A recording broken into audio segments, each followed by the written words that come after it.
As we grow older, something strange happens. We begin to value peace over noise, clarity over chaos, and sincerity over bloodlines. But here's the truth most people won't say out loud. Sometimes the most dangerous people in your old age are the ones you've known the longest, even family.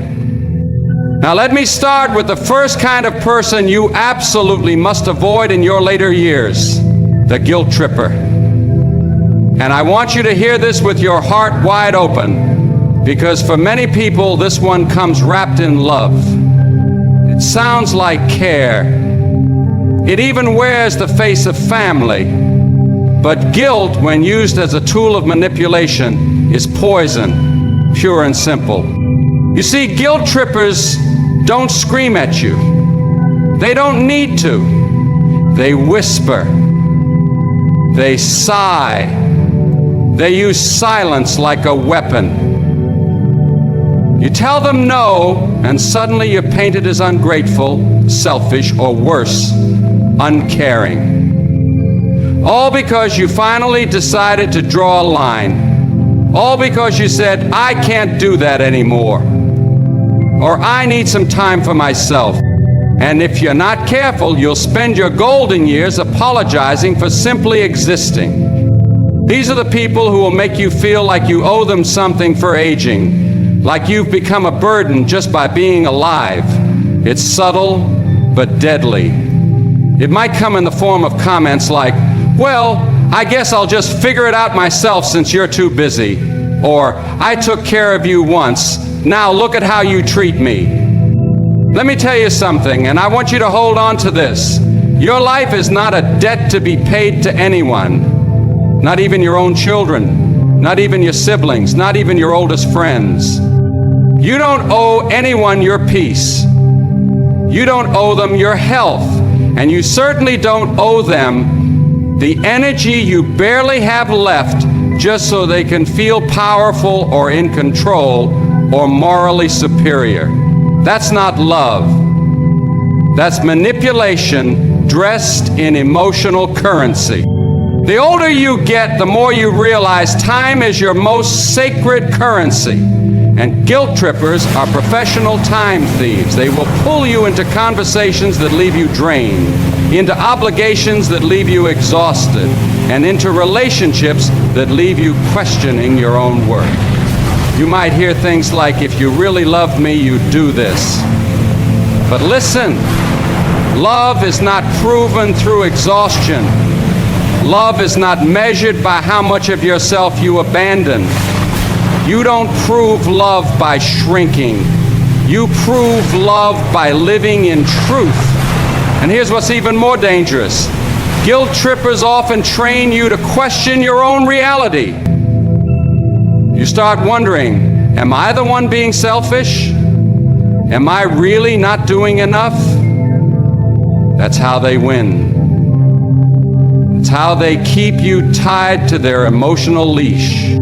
But freedom begins when you recognize that emotional manipulation is a form of control, and in old age, you don't have time to be controlled. You need space to heal, to breathe, to reflect, to live. You've spent decades being there for others, raising children, supporting families, showing up at work, giving everything you had. Now the time has come to reclaim what's left of your energy for you. Not to be cold, not to be bitter, but to be free. I know this might sound harsh to some, especially in cultures where family is everything. I'm not saying cut people off just because they're difficult. I'm saying protect yourself from people who use guilt as a leash. That's different. That's not love. That's control wrapped in familiarity. Sometimes the most loving thing you can do is to disappoint the expectations that were never healthy to begin with. And here's the truth a lot of people are afraid to admit. Just because someone is your family doesn't mean they're healthy for your spirit.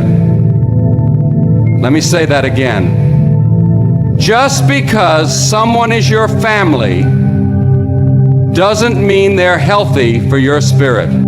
In this season of life, you're not responsible for fixing everyone. You're not responsible for holding the family together at the cost of your mental and emotional health.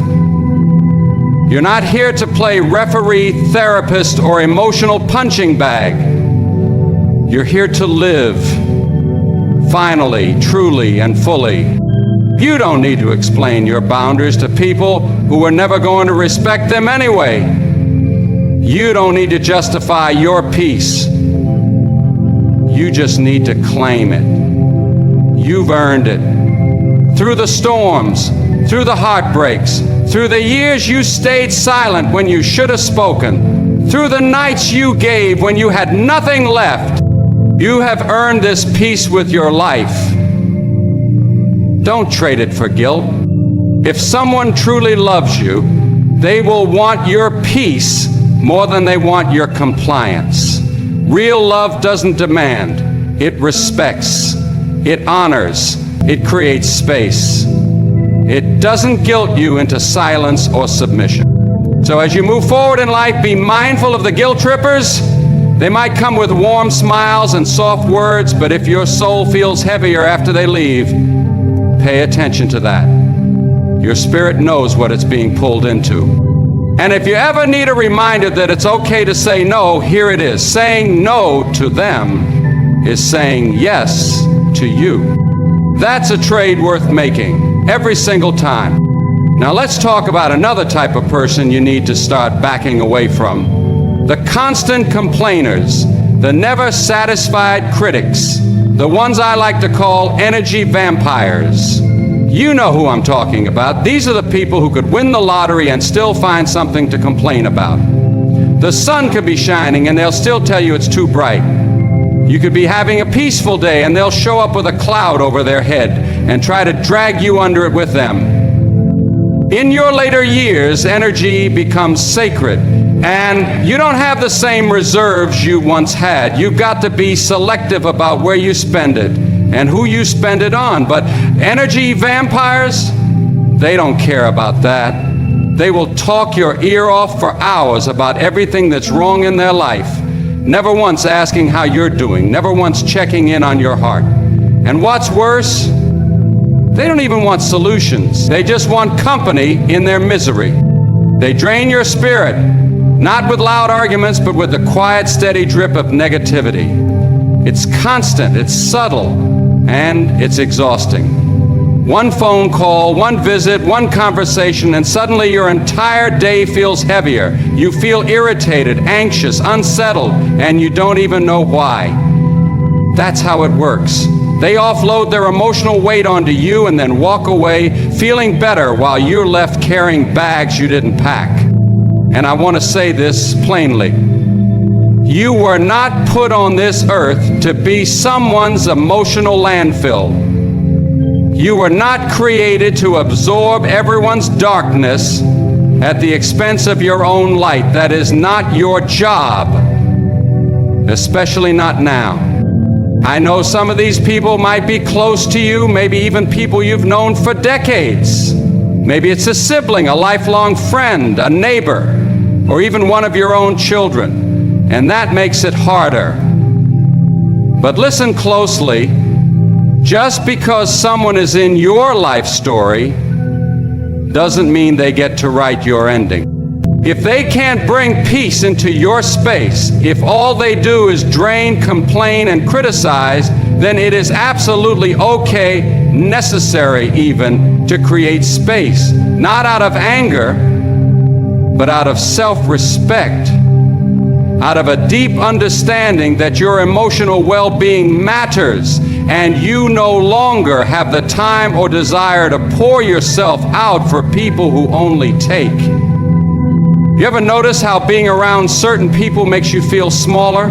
How after talking to them, your mood shifts, your hope shrinks, and suddenly you start doubting things you felt clear about just moments ago? That's the quiet erosion of your peace happening in real time. That's the cost of constant negativity, and trust me, it adds up over time. There are people who have gotten so used to complaining, they don't even realize they're doing it anymore. Their whole identity is built around what's wrong, what's missing, who's to blame. And if you spend enough time with them, they'll start convincing you to see life that way too. That's the real danger. They don't just drain you, they reshape you. They mold your perspective with their bitterness. And if you're not careful, you'll start picking up that weight without even knowing it. You deserve to be around people who lift you, who challenge you in love, who speak life, not just loss, who remind you that even though the world is messy, there's still so much beauty in it. And if you don't have that in your circle, then maybe it's time to tighten the circle. Let me tell you something most people won't. Peace is louder than noise. Peace doesn't need to announce itself. It doesn't need to prove itself. But when it's gone, you feel it in your body, in your spirit, in your mind. Protecting your peace means protecting your energy. And protecting your energy means stepping back from people who treat your presence like a dumping ground for their dysfunction. You are not obligated to answer every call. You are not obligated to listen to every complaint. You are not required to carry what they refuse to release. It is not unkind to protect your space. It is not rude to say, I love you, but I can't carry this with you today. That is wisdom, that is maturity, that is self-preservation. There comes a point in life where you have to stop apologizing for choosing peace. You have to stop explaining why you'd rather sit in silence than in someone's chaos. You have to stop feeling guilty for not engaging in endless cycles of criticism and complaints. Because the truth is, you've outgrown that noise. And that's something to be proud of. You entering a time in life where your focus should be on healing, reflecting, and enjoying the moments you have left. Not spending them entangled in someone else's drama or misery. You've carried enough. You've sacrificed enough. And now your energy must be guarded like treasure. So when the constant complainers come knocking, when the critics try to pull you back into their swirl of negativity, remember this. Now let me take you into something a little more personal, because this one stings a little deeper. It's about the people who only show up when they need something. The users. The ones who treat your relationship like a convenience store. They drop in when they're low, grab what they need, and disappear the second they've filled up. And I want to be clear. This isn't about being unwilling to help people. This is about recognizing when help has become a one-way street, when love has become a transaction, when your presence only matters when you're useful. You've seen it before. Maybe it's someone who calls only when their car breaks down or when rent's due. Maybe it's someone who pops back into your life just long enough to borrow money, borrow time, or borrow peace, and then fades out again without even a thank you, let alone a how are you.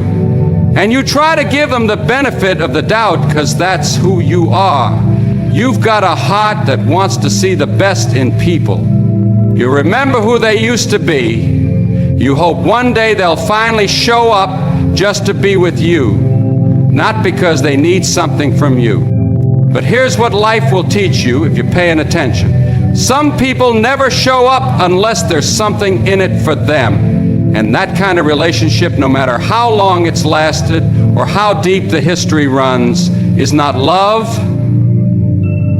it's dependence, it's convenience, and it will leave you emotionally bankrupt if you don't learn how to say no. One of the toughest lessons in old age is realizing that being needed is not the same as being loved. Let me say that again. Being needed is not the same as being loved. Some folks only keep you around because you're easy, because you don't say no, because they know your heart is big and your defenses are soft, and every time they come around, they pull a little more from you. Not just money or time, no. They take something more valuable. They take your presence, your peace, your patience, and leave you emptier than when they arrive. And don't they always have a good story too? A reason, an excuse, a promise that this time is different. And for a moment you want to believe it. You want to believe that they've changed. That maybe, just maybe, they're here because they care, not because they're desperate. But then it happens again. You give, they take. And as soon as their problem is solved, they're gone. What's dangerous is how easily this kind of relationship can wear you down over time. It doesn't happen all at once. It's a slow erosion, a steady draining. You start feeling guilty for not being available. You start questioning yourself when you set boundaries. You wonder if maybe you're the one being too harsh, but deep down you know the truth. You're being used, and it hurts. There's a kind of silence that settles in after someone's gotten what they wanted from you. A silence that reminds you they weren't there for you. They were there for what you could give, and if you listen closely, that silence will teach you something. You deserve more than being someone's backup plan. You deserve more than being someone's emotional ATM. You deserve people who pour back into you, not just when it's convenient for them, but consistently, with presence, with love, with truth. And I know it's hard to let go of people you've poured into for years. It's hard to say no to someone you once held in your arms or shared meals with or prayed for late into the night. But you've got to ask yourself, what is this relationship costing me? Not just financially, emotionally, spiritually. Am I being left drained? Am I being respected? Am I being seen or just used? And don't be surprised when these same people call you selfish the moment you stop serving their needs. That's their tactic. That's how they keep the cycle going. Because as long as they can guilt you, they can use you. But the moment you choose peace over performance, the moment you stop being available on demand, that's when they show you who they really are. And when that moment comes, let it happen. Let them walk. Let them be angry. Let them twist the story if they need to. But you stay rooted. Because deep down, you know the truth. You were not made to be used. You were made to be loved. In this season of life, you don't need people who keep score. You don't need people who only remember you when they're in a crisis. You need people who remember you in joy, in stillness, in ordinary days. People who are around not for what you offer, but for who you are. You've given enough in your lifetime. Now it's time to receive not just respect, but real mutual care. And that starts by refusing to be anyone's emotional vending machine. So when they come knocking, only when they're in need, when they show up with a hand out, but never a hand to hold, remember this. If their love disappears when your resources run out, it was never love to begin with. Now let's talk about a group of people that can be the hardest to recognize at first, but once you do, everything starts to make sense. The controllers. These are the ones who, no matter how old you get, still treat you like you don't know what's best for yourself. They don't yell. They don't always demand. Sometimes they even sound like they're helping. But underneath all that concern, what they really want is control. And I want you to hear this loud and clear. You do not need to be managed, you need to be respected. It's one of the most subtle forms of emotional suffocation when someone constantly questions your decisions, undermines your judgment, or tries to run your life under the disguise of, I'm just trying to help. But what they're really doing is robbing you of your dignity, your voice, your freedom. And in this stage of life, you've earned all three. Controllers come in different forms. Some are obvious. They're loud, forceful, always trying to dictate how you should think, feel, or act. But others are quieter. They try to make every choice for you, not because they believe in your weakness, but because they fear your independence. Because your independence threatens their sense of control. And so they'll give you advice you never asked for, opinions you didn't need, and pressure you in ways that make you second-guess what you already knew in your gut. You know the kind. You say you want to travel somewhere, and they say, that's not safe at your age. You say you're thinking of downsizing your home, and they say, you're not thinking clearly. You want to give something away, and suddenly they're in your ear saying, don't do that. What if you need it? It's constant low-level doubt disguised as care, but it's not care, it's control. And that control can leave you feeling like a child in your own life. Let me tell you something. Age doesn't erase your ability to make choices. If anything, it refines it. You've lived through wars, recessions, losses, births, heartbreak, healing, and all the ordinary miracles in between. You've earned the right to say, I know what I want, and I trust myself to choose it. Anyone who tries to silence that is not helping you. They're handling you. And you are not someone who needs to be handled. What makes this even more painful is that sometimes the controllers are the people who love you the most. A child who thinks they're protecting you. A spouse who's grown fearful of change. A friend who thinks they know you better than you know yourself. And because their voice is familiar, you start to listen. You start to doubt. And little by little, your life becomes smaller. Not because you wanted less, but because someone else decided you couldn't handle more. But here's what I believe with every fiber of my being. It is not your job to live a life that makes other people comfortable. It is your job to live a life that feels right in your own spirit. And if that means disappointing the ones who think they know better, then so be it. Your truth is not up for debate. Your freedom is not something you have to earn again and again. You already paid for it with years of sacrifice, experience, and wisdom. And don't let anyone confuse your need for support with a need for supervision. Yes, we all need help sometimes.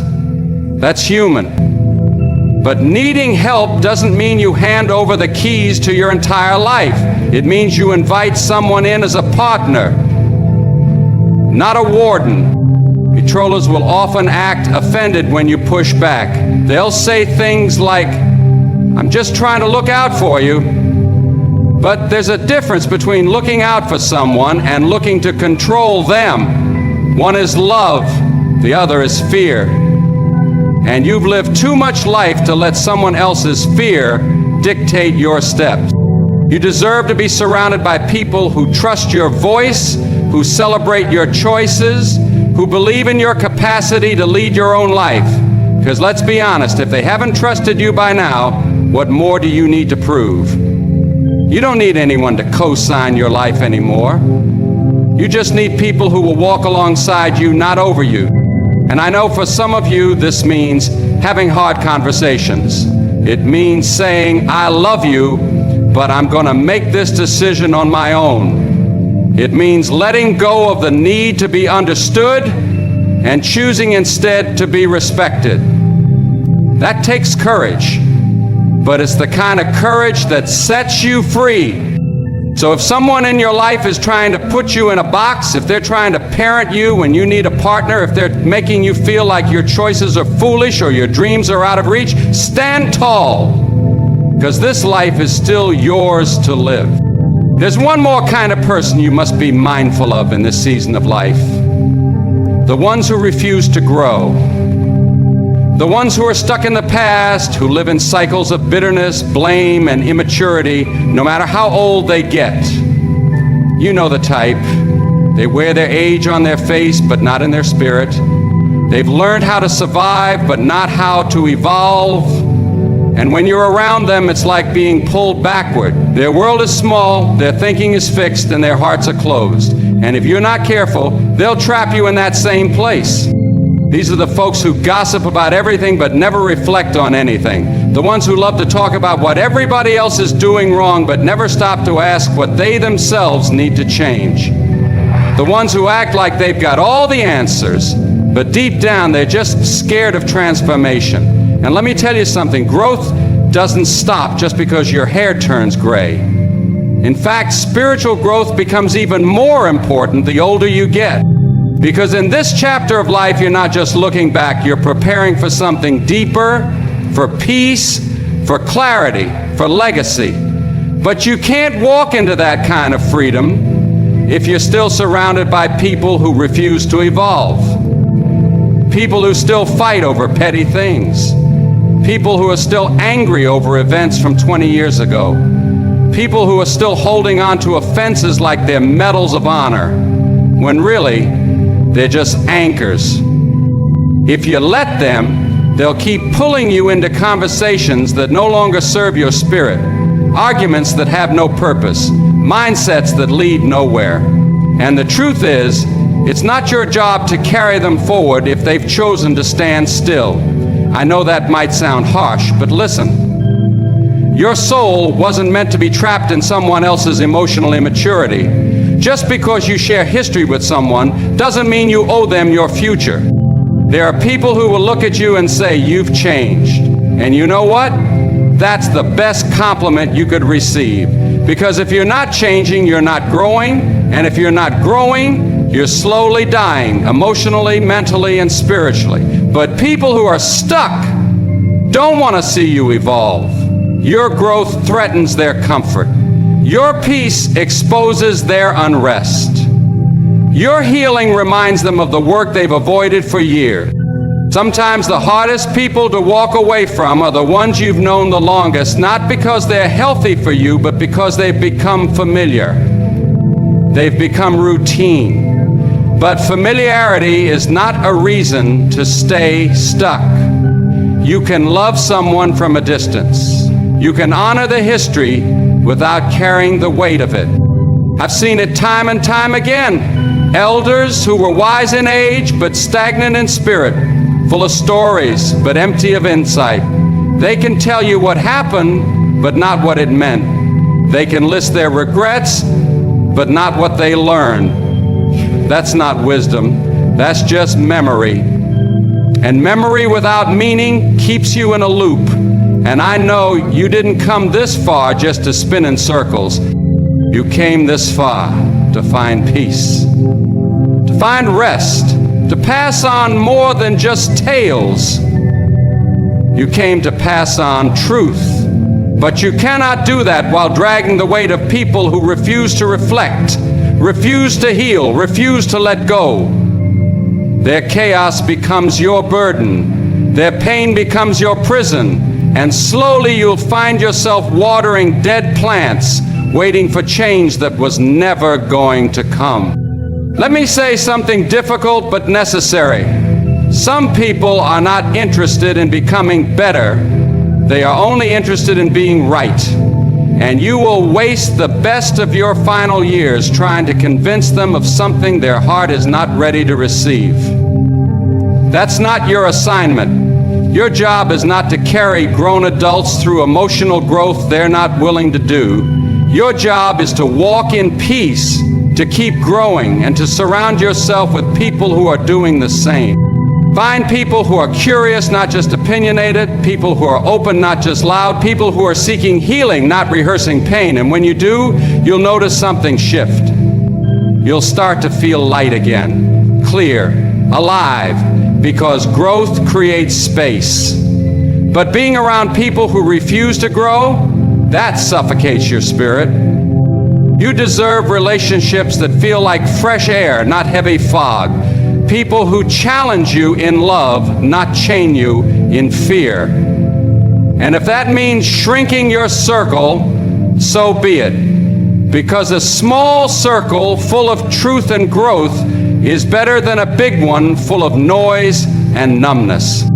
So when you find yourself around people who haven't moved an inch in spirit or in heart, people still clinging to bitterness, still blaming the world, still recycling the same conversations from decades ago, remember this: there's one more kind of person you must learn to distance yourself from, especially in this sacred season of your life, and that's the ones who mock faith. The ones who belittle the very thing that's carried you through the storms. The ones who roll their eyes when you speak about God. Who dismiss your convictions like they're nothing more than fairy tales. And I'm not just talking about people who believe differently. No, I'm talking about people who actively disrespect your belief. People who take joy in tearing down what you've built your soul on. Faith is not weakness, it's strength. It's the reason you're still standing. It's the reason you made it through pain that should have broken you. Faith is what held you when people didn't. Faith is what whispered, "Keep going," when everything around you was falling apart. And anyone who laughs at that, anyone who treats that as foolishness, is not someone you need in your space, especially now. You see, when we reach this stage of life, the questions get deeper, the reflections get heavier. You start thinking about eternity, about purpose, about what really matters beyond the surface. You're not just counting years anymore, you're measuring meaning. And in that space, you need people who speak life, not mockery. People who may not walk your exact path, but who at the very least respect it. But some people are so rooted in cynicism that they cannot help but scoff at things they don't understand. They'll make you feel silly for praying. They'll make you feel small for believing in something greater. They'll mock the very thing that's been your anchor. And if you let them close, their doubt will start to seep into your spirit, not because they're right, but because their voice is loud and constant. Don't you let it happen. Don't you let their sarcasm shrink your faith. Don't you let their jokes plant seeds of shame in your soul, because here's the truth. Faith is not fragile. It's fire. It's what's kept you alive.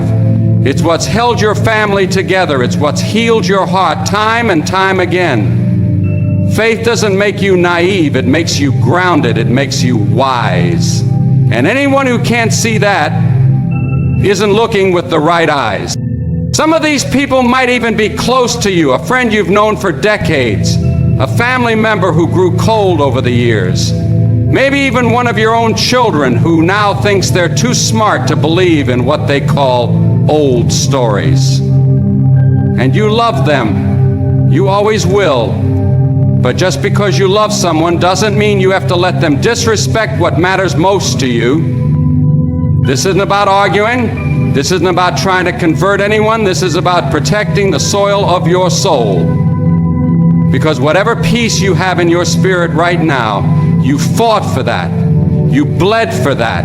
You cried for that. And you don't owe anyone an explanation for why you believe or who you pray to or what gives you hope in the dark. You know what's real. You know what you've been through. You felt the hand of God carry you when nothing else could. You've heard His voice in the quiet, seen His grace in the moments when you least deserved it. And I don't care how educated, accomplished, or enlightened someone claims to be, if they haven't walked through your valley, they don't get to laugh at your light. Sometimes you have to love people from a distance for the sake of your soul. You can still pray for them. You can still wish them well, but you do not have to let them poison your peace or shake your foundation with their doubt. That is not love. That is spiritual warfare disguised as casual conversation. And let me tell you something else. It's not just about what they say out loud. It's the energy they bring, the smirks, the rolling eyes, the passive-aggressive comments that chip away at your peace little by little. You deserve better than that. You deserve people who honor your walk, even if they don't share it. People who sit with you in your truth, not poke holes in it for sport. Because at the end of the day, we are all going to leave this place, every single one of us. And when that time comes, what will matter isn't how many opinions we debated, but how much peace we carried, how well we loved, how deeply we believed. And I want you to have peace when you lay your head down at night, not because life is perfect, but because your soul is anchored, because you didn't let mockery steal your reverence, because you held on to your faith even when others laughed at it. So when the ones who mock what you believe come around, whether they do it with sarcasm or silence, remember this: you don't need agreement from others to stay close to God. You just need the courage to guard your faith like the treasure it is.